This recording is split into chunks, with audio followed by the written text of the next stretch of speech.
வணக்கம். தந்தையின் பாட்காஸ்ட் செய்திகளை வாசிப்பது பார்த்திபன். முதலில் தலைப்புச் செய்திகள். ஜீனோம் சோதனையை அதிகரிக்குமாறு மத்திய அரசின் ஆலோசனைக் கூட்டத்தில் பரிந்துரை. கொரோனா பரவல் அதிகரித்து வருவதால் அதிகாரிகள் விழிப்புணர்வுடன் இருக்குமாறு மத்திய அமைச்சர் மன்சுக் மாண்டவியா அறிவுரை. கொரோனா தொடர்பான தரவுகளை பகிருங்கள், சீனாவுக்கு உலக சுகாதார அமைப்பு கோரிக்கை. மொழிதான் ஒரு இனத்தின் இரத்த ஓட்டம், மொழி அழிந்தால் இனமும் அழிந்துவிடும். தமிழ் இசை ஆண்டு விழாவில் முதலமைச்சர் மு.க.ஸ்டாலின் பேச்சு. உலகிற்கு அன்பு, இரக்கம், மன்னிப்பு என்ற செய்தியை அளித்தவர் இயேசு. கிறிஸ்துமஸ் விழாவில் ஆளுநர் ஆர்.என். ரவி பேச்சு. ஆழ்கடலுக்குள் மனிதர்களை அனுப்பும் சமுத்திராயன் திட்டம் 2026 நிறைவு பெறும். மத்திய அரசு தகவல். அமெரிக்க அதிபர் ஜோ பைடனுடன் உக்ரைன் அதிபர் ஜெலன்ஸ்கி நேரில் சந்திப்பு. உக்ரைனுக்கு ஆதரவாக இருப்பதற்கு நன்றி தெரிவித்து பாராட்டு. உலக ஹாக்கி வெற்றி கோப்பையை பொதுமக்கள் மற்றும் விளையாட்டு வீரர்களின் பார்வைக்கு திறந்து வைத்தார் அமைச்சர் உதயநிதி ஸ்டாலின். ஹாக்கி போட்டியையும் தொடங்கி வைத்தார். இனி விரிவான செய்திகள். தமிழ் இசை தமிழ்நாட்டில் கொடிகட்ட பறக்க காரணம் தமிழ் இசை மன்றம்தான் என்று முதலமைச்சர் மு.க.ஸ்டாலின் தெரிவித்துள்ளார். சென்னை பாரிமுனையில் உள்ள ராஜா அண்ணாமலை மன்றத்தில் தமிழ் இசை சங்கம் சார்பில் நடைபெற்ற தமிழ் இசை 80வது ஆண்டு விழாவை முதலமைச்சர் மு.க.ஸ்டாலின் தொடங்கி வைத்தார். விழாவில் பாடகி சௌமியாவுக்கு இசை பேரறிஞர் விருதையும் சர்க்குணநாதனுக்கு பன்னிசை பேரறிஞர் விருதையும் வழங்கி கௌரவித்தார். விழாவில் பேசிய முதல்வர் ஸ்டாலின், எங்கும் தமிழ் இசை செழிக்க வேண்டும் என்றும் எங்கும் தமிழ் ஆள வேண்டும், பிறமொழி ஆதிக்கத்தை ஏற்க மாட்டோம் என்றும் கூறினார். சில நாட்களுக்கு முன்பு மியூசிக் அகாடமி ஹாலில் சொன்னதை இங்கே மீண்டும் உங்களுக்கு நினைவுபடுத்துகிறேன். எங்கும் தமிழ், எதிலும் தமிழ் ஆதல் வேண்டும். அந்த வரிசையில் இசையிலும் தமிழ் இசை செழிக்க வேண்டும். இது குறுகிய எண்ணம் கிடையாது. மொழிதான் ஒரு இனத்தினுடைய இரத்த ஓட்டம். மொழி அழிந்தால் இனமும் அழிந்து போகும். எனவேதான் தமிழின் வளர்ச்சியும் தமிழனின் வளர்ச்சியும் ஒன்றோடு ஒன்று பின்னி பிணைந்தவை. அதனால் பிறமொழி ஆதிக்கத்தை எதிர்ப்பதில் நாம் உறுதியாக இருக்கிறோம். பிறமொழி மீதான வெறுப்பு அல்ல அது. ஒருவர் விரும்பினால் எத்தனை மொழி வேண்டுமானாலும் படித்துக் கொள்ளலாம். ஆனால் திணித்தால் எதையும் ஏற்க மாட்டோம் என்பதை நம்முடைய மொழிக் கொள்கை. எந்த ஒரு குறிப்பிட்ட மதத்திற்கு மட்டுமில்லாமல் இந்த உலகிற்கு அன்பு, இரக்கம், மன்னிப்பு என்ற செய்தியை அளித்தவர் இயேசு என்று தமிழக ஆளுநர் ஆர்.என். ரவி தெரிவித்துள்ளார். சென்னை கிண்டியில் உள்ள ராஜ்பவனில் கிறிஸ்துமஸ் விழா நடைபெற்றது. இதில் பங்கேற்று கேக் வெட்டிய பின் நிகழ்ச்சியில் பேசிய ஆளுநர் ரவி, இயேசு மற்றவர்களுக்காக வாழ்ந்தார், மற்றவர்களுக்காக துன்பப்பட்டார் என்று தெரிவித்தார். மற்றவர்களுக்காக உயிர் நீத்த இயேசு தம்மை சிலுவையில் அடித்தவர்களிடம் கூட அன்பு செலுத்தியதோடு அவர்களை நேசித்ததாகவும் அவர்களுக்காக மன்னிப்பு தேடினார் என்றும் கூறினார். எந்த ஒரு குறிப்பிட்ட மதத்திற்கும் மட்டுமல்லாமல் அனைவருக்கும் அன்பு, இரக்கம், மன்னிப்பு என்ற செய்தியை அளித்தவர் இயேசு என்றும் தெரிவித்தார். மனிதநேயத்தை காக்க உலகிற்கு வந்தார் இயேசு என்றும் ஆளுநர் ஆர்.என். ரவி கூறினார். காரைக்காலில் இருந்து கடலில் மீன்பிடிக்கச் சென்ற 11 மீனவர்கள் இலங்கை கடற்படையினரால் கைது செய்யப்பட்டனர். மேடு மீனவ கிராமத்தைச் சேர்ந்த ராஜ்குமார் என்பவருக்கு சொந்தமான விசைப்படகில் தங்கவேல், ஆறுமுகம், பிரபு, மாணிக்கவேல் உள்ளிட்ட 11 மீனவர்கள் மீன்பிடிக்க கடந்த 2 தினங்களுக்கு முன் சென்றனர். நெடுந்தீவு கடல் பகுதியில் மீன்பிடித்து கரை திரும்பிக் கொண்டிருந்தபோது அவர்களை இலங்கை கடற்படையினர் எல்லை தாண்டி மீன்பிடித்ததாக கூறி கைது செய்தனர். அவர்களது விசைப்படகுகளையும் பறிமுதல் செய்துள்ளனர். இதனிடையே கைதான 11 மீனவர்களையும் விசைப்படகுகளையும் விடுவிக்க மத்திய மாநில அரசுகள் நடவடிக்கை எடுக்க வேண்டும் என்று உறவினர்கள் கோரிக்கை விடுத்துள்ளனர். தொழிலுக்கு போனவங்களப்பா இந்த மாதிரியே தொழில் பண்ணிட்டு வரும்போது போட்டு வேலையை என்னான்னு தெரியல. அங்கேருந்து எல்லையில் வரும்போது போட்டை திருப்பி கொண்டுட்டு போயிட்டாங்க. காலையில் நடந்தது. 11 பேர் காற்று மலையில் போயிடல. இப்படியே இருந்தால் எங்கள் வாழ்வாதாரம் என்ன செய்யறது? நாங்கள் எப்படி போகிறது? 3 பிள்ளைங்க குட்டிங்க முட்டைலாம் இருக்குப்பா. நாங்கள் எப்படி? கடல் தானே எங்களுக்கு. தொடர்ந்து விசைப்படகை தொடர்ந்து சிறைப்பிடித்து கொண்டே இருக்கிறாங்க. ஒரு விசைப்படகு பிடிப்பட்டதுனால அவங்களோட வாழ்வாதாரமே ரொம்ப பாதிக்கப்படுது. சிறார்களை நல்வழிப்படுத்தும் பறவை திட்டத்தின் மறுவாழ்வு மையத்தை சரியாக பயன்படுத்திக் கொள்ள வேண்டும் என்று மாநகர காவல் ஆணையர் சங்கர் ஜிவால் தெரிவித்துள்ளார். சைதாப்பேட்டையில் உள்ள அரசு மாதிரி மேல்நிலைப் பள்ளியில் புதிய மறுவாழ்வு மையத்தை நீதிபதி PN பிரகாஷ், காவல் ஆணையர் சங்கர் ஜிவால் ஆகியோர் தொடங்கி வைத்தனர்.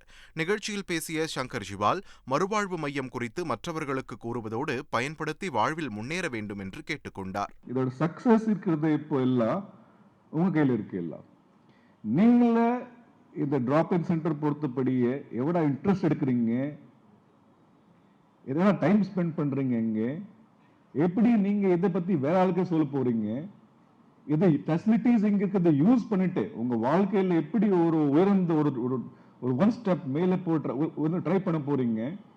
அதை சக்சஸ் இன்னைக்கு மேலே நம்ம ஃபோர்ஸ் பண்ண முடியாது.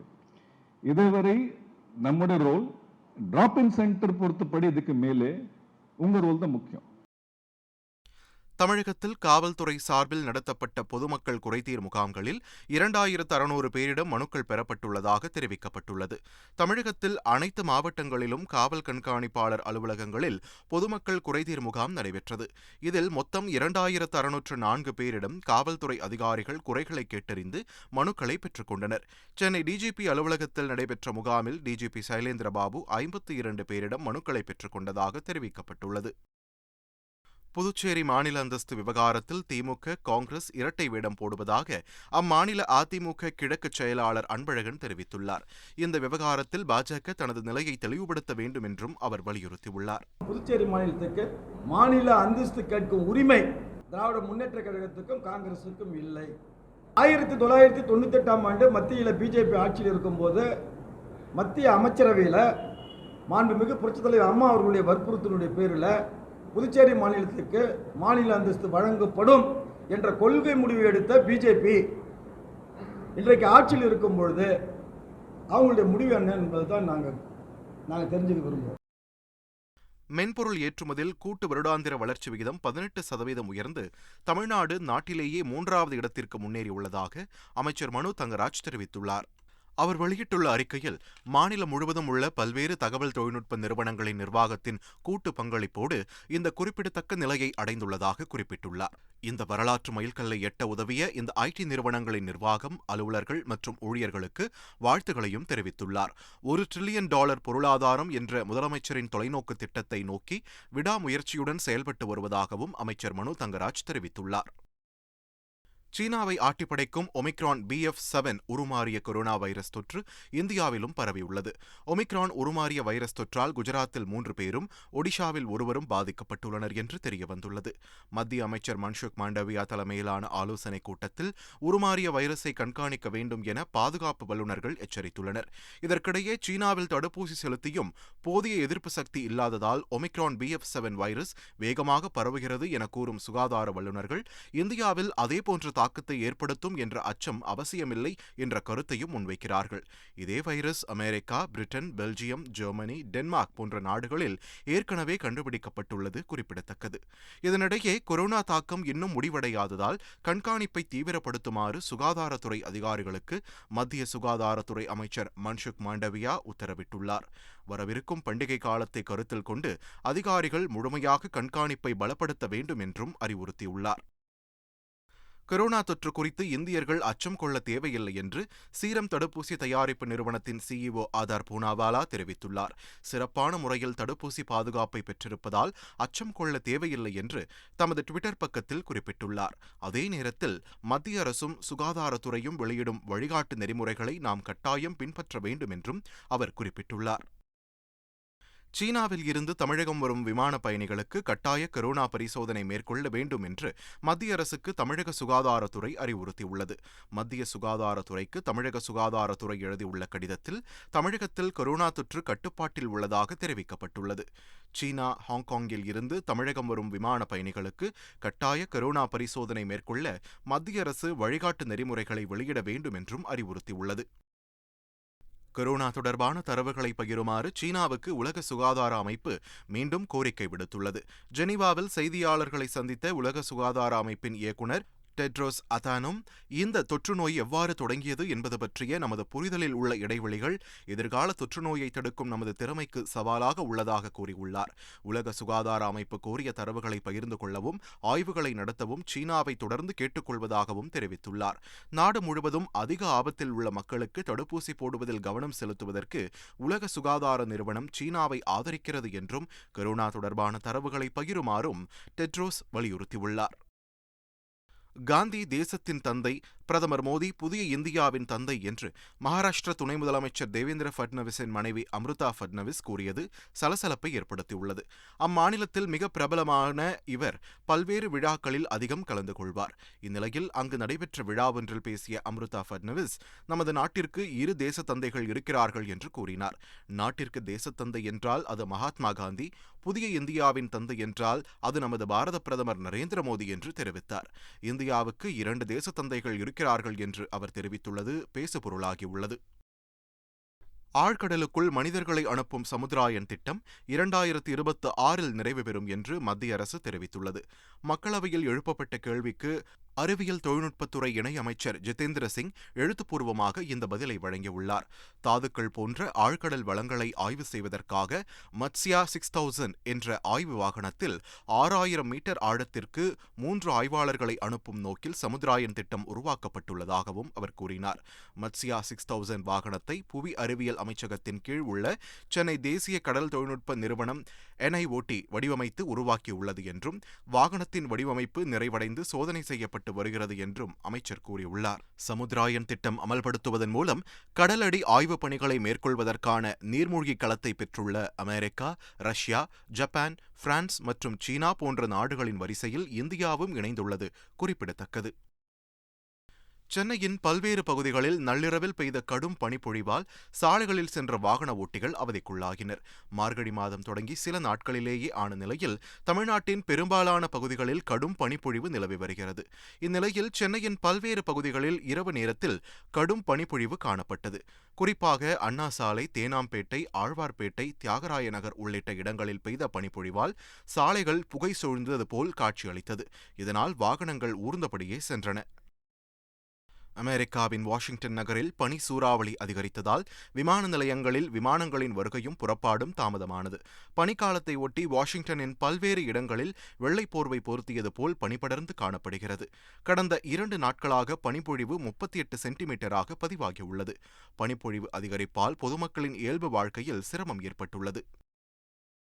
அமெரிக்க அதிபர் ஜோ பைடனுடன் உக்ரைன் அதிபர் ஜெலன்ஸ்கி நேரில் சந்தித்தார். அமெரிக்கா சென்றுள்ள ஜெலன்ஸ்கி வெள்ளை மாளிகையில் ஜோ பைடனை நேரில் சந்தித்து பேச்சுவார்த்தை நடத்தினார். இதனைத் தொடர்ந்து பேசிய ஜெலன்ஸ்கி, உக்ரைனுக்கு ஆதரவாக இருக்கும் அமெரிக்க காங்கிரசுக்கும் அதிபருக்கும் நன்றி தெரிவித்தார். தங்கள் நாட்டின் சாதாரண மக்களின் சார்பாக அமெரிக்க மக்களுக்கும் நன்றி என்று அவர் கூறினார். சென்னை வந்த ஹாக்கி உலகக்கோப்பையை அமைச்சர் உதயநிதி ஸ்டாலின் கேரள ஹாக்கி சங்க நிர்வாகிகளிடம் முறைப்படி ஒப்படைத்தார். ஜனவரி மாதம் ஒடிஷா மாநிலத்தில் நடைபெறவுள்ள ஹாக்கி உலகக்கோப்பை குறித்து விழிப்புணர்வு ஏற்படுத்தும் வகையில் இந்தியாவின் பல்வேறு மாநிலங்களுக்கும் ஹாக்கி உலகக்கோப்பை எடுத்துச் செல்லப்பட்டு வருகிறது. அந்த வகையில் சென்னை வந்த ஹாக்கி உலகக்கோப்பையை பொதுமக்களுக்கு காட்சிப்படுத்தும் நிகழ்ச்சி எழும்பூரில் உள்ள ராதாகிருஷ்ணன் மைதானத்தில் நடைபெற்றது. இந்த நிகழ்ச்சியில் தமிழக இளைஞர் நலன் மற்றும் விளையாட்டு மேம்பாட்டுத்துறை அமைச்சர் உதயநிதி ஸ்டாலின் கலந்து கொண்டார். பின்னர் ஹாக்கி கோப்பையை கேரள ஹாக்கி சங்கத்திடம் அமைச்சர் உதயநிதி ஸ்டாலின் வழங்கினார்.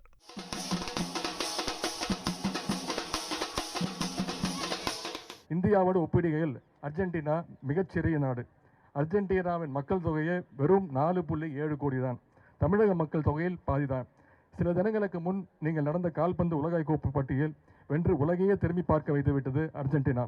மெஸ்ஸி அடித்த அந்த கோல்களால் உலகமே அர்ஜென்டினாவை தேட ஆரம்பித்து விட்டது. இதையெல்லாம் யோசிக்கும் பொழுது விளையாட்டு எவ்வளவு முக்கியமாக அமைந்துள்ளது, எவ்வளவு கவனம் பெறக்கூடிய என்பதை தெரிந்து கொள்ள முடியும். அத்தகைய விளையாட்டுகளில் ஆர்வத்தை உருவாக்க வேண்டியது நம்முடைய கடமை. அதற்கு நிச்சயம் இந்த ஹாக்கி உலகக்கோப்பை போட்டிகள் கண்டிப்பாக உதவும் என்று நான் நம்புகிறேன். ஹாக்கி விளையாட்டை பிரபலப்படுத்தும் விதமாக தமிழ்நாட்டில் 12 மாவட்டங்களில் 100 அரசு மற்றும் தனியார் பள்ளிகளில் பயிலும் மாணவியருக்கு ஹாக்கி விளையாட்டு உபகரணங்கள் மற்றும் சீருடைகள் வழங்கி அவர்களுக்கு பயிற்சி அளிக்கப்பட்டு வருகின்றது. டெல்லியில் நடைபெற்ற ரஞ்சி கோப்பை டெஸ்ட் போட்டி மோசமான ஆடுகளம் காரணமாக பாதியில் நிறுத்தப்பட்டது. டெல்லியில் உள்ள கர்னல் சிங் மைதானத்தில் பஞ்சாப் மற்றும் ரயில்வே அணிகள் மோதின.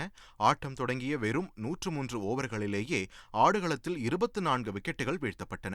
ஆடுகளத்தில் இயல்பை விட பந்துகள் அதிகமாக எகிரி வந்ததால் கள நடுவர்கள் 2ஆம் நாள் ஆட்டத்தை பாதியில் நிறுத்தினர். தற்போதைய ஆடுகளம் ஆபத்தானது மற்றும் ஆடுவதற்கு தகுதியற்றதாக அறிவிக்கப்பட்ட நிலையில் புதிய ஆடுகளத்தில் 3ஆம் நாள் ஆட்டத்தை தொடர முடிவு செய்யப்பட்டுள்ளது. மீண்டும் தலைப்புச் செய்திகள். ஜீனோம் சோதனையை அதிகரிக்குமாறு மத்திய அரசின் ஆலோசனைக் கூட்டத்தில் பரிந்துரை. கொரோனா பரவல் அதிகரித்து வருவதால் அதிகாரிகள் விழிப்புணர்வுடன் இருக்குமாறு மத்திய அமைச்சர் மன்சுக் மாண்டவியா அறிவுரை.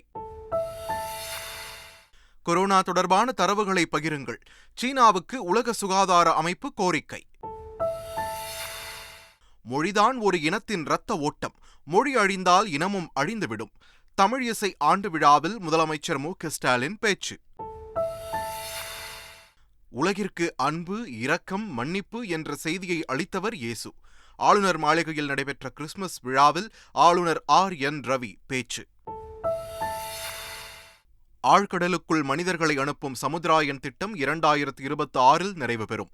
மத்திய அரசு தகவல். அமெரிக்க அதிபர் ஜோ பைடனுடன் உக்ரைன் அதிபர் ஜெலன்ஸ்கி நேரில் சந்திப்பு. உக்ரைனுக்கு ஆதரவாக இருப்பதற்கு நன்றி தெரிவித்து பாராட்டு.